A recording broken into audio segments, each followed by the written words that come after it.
E toi whaatalo whare whawhonga anga sio tātou atu ile nei fo I tūlao le aso. Ai usi mai roa lau whaafonga.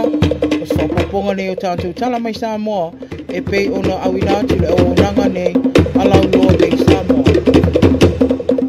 O le amutanga le mai aso nei le ana tūlai ai luma o le whaamsinonga māwalunga. Se ali o le o tua ia le whasio tangata whaamoemoeina e tali o na molianga. O se misi ali I mā tawhitafi mai awhio anga o tā utu mawhale lau niu, o loo māsalo mia I leo le maliwa ia se ali I tala vau, mai le awhio anga o tau fusi le whaapea, na ia tangata vale ina I se la au mālosi le māsina taluai.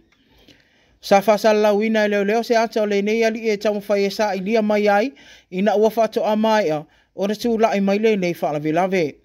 I tōlau longa le nei mata upu na whaapea o na tala sanga I le itua leo, ina ia tu ina atu se whai aso se tasi se I sau wha mai a mai ai, a la tau morianga whai u.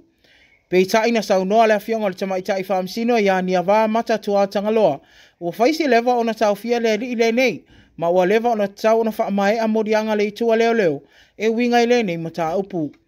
Na sau noa le li o lo mo li ai lumo le whaamsinonga mawalunga I whaapea, o ia mana o mia se lo ia e tu la I mo ia, ma sa ia tua ia e whaapea, ua fiu e talo sanga I leo to ese I tānu malala, e avatu se lisi o lo ia ma telefoni, se I whaafso o tai ai sana lo ia peitai, na mumusu. Na whaatonuina ia le awhionga le tamaitai whaamsino ia ni a wā, ia le whaamsinonga, ina ia polo ina leo e avele lisi o lo ia ma telefoni, e sa ile aise lo ia mole ali o se misi, a ole ito tu lai mai, mole mwala au ina o lana mata upu, ile masina fau.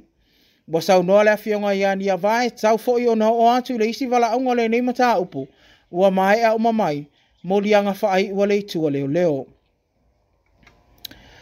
Ua whaamaunia nei e le whaamsinonga whaai tu maa lo molianga o le wha o lima I whaasanga le se whaife awa le ka le sia me totisi, le sesunga ia poasa le au pepe ono sfuru valu tau sanga le matua o soifua. O poasa no rua I molianga le whaseo tangata pa I valea po le manslaughter, ina ua whato atu la I le whaamsinonga ia aperila o tau sanga I lua awhilua tasi. Pei saina toi su ia morianga I wha o lima, ina ua mai asu iso e ina I luma o le whaamsinonga maua lunga le nei mata upu, ma tu ina atu ai loa le whaamsinonga wha I tu maa lo. O le masina o Februari o le tau sanga I lua awhilua sfuru le ana tu lai mai le nei mata upu, le asa whaapea na wha o lima I le sunga le whaife au I se ali I talavou, I le awhia anga sa fotu, mamaliwa I lava. Pei tai li potia fo mai na wha ali ai na maa fo na maliu le nei ali, o na o aunga le wha mai o le ka nesa o po naivi, po le leukemia.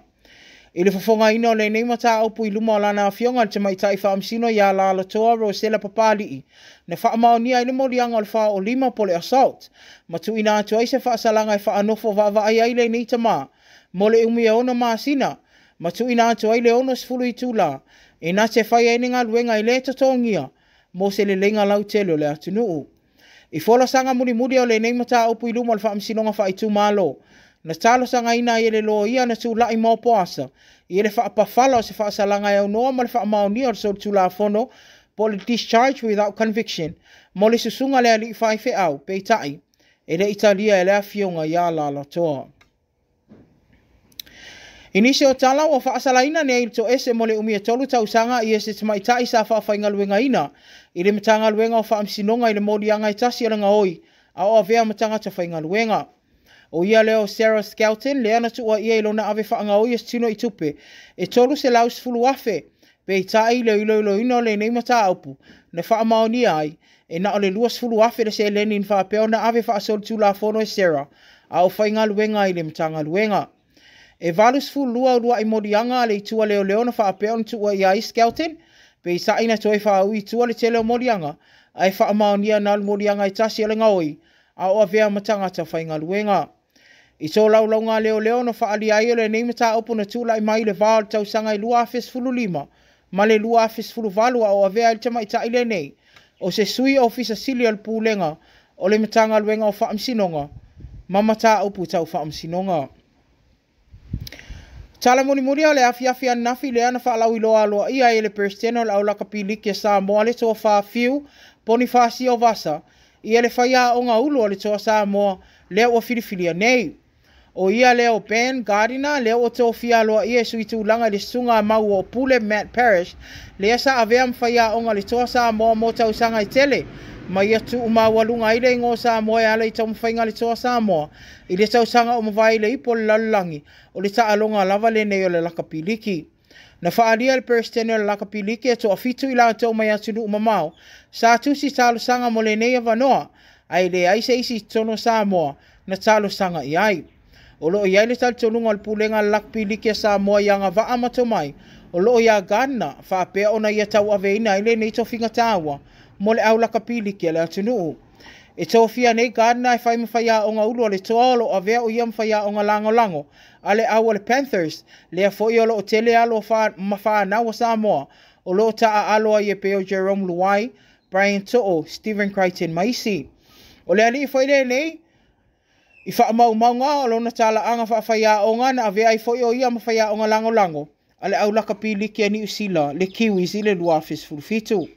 O lo iai le fufuanga le lakapiliki a Samoa le masina fau, le ale ato e tu whaatasia i le awa le toa Samoa, e whaasauni ai mo le taamisanga le Pacific Championship, le au fia i matunu e peo Australia ma New Zealand.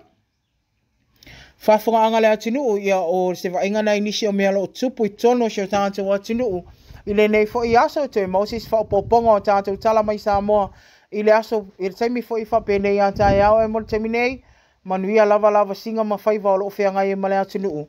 whaasoi fua ia.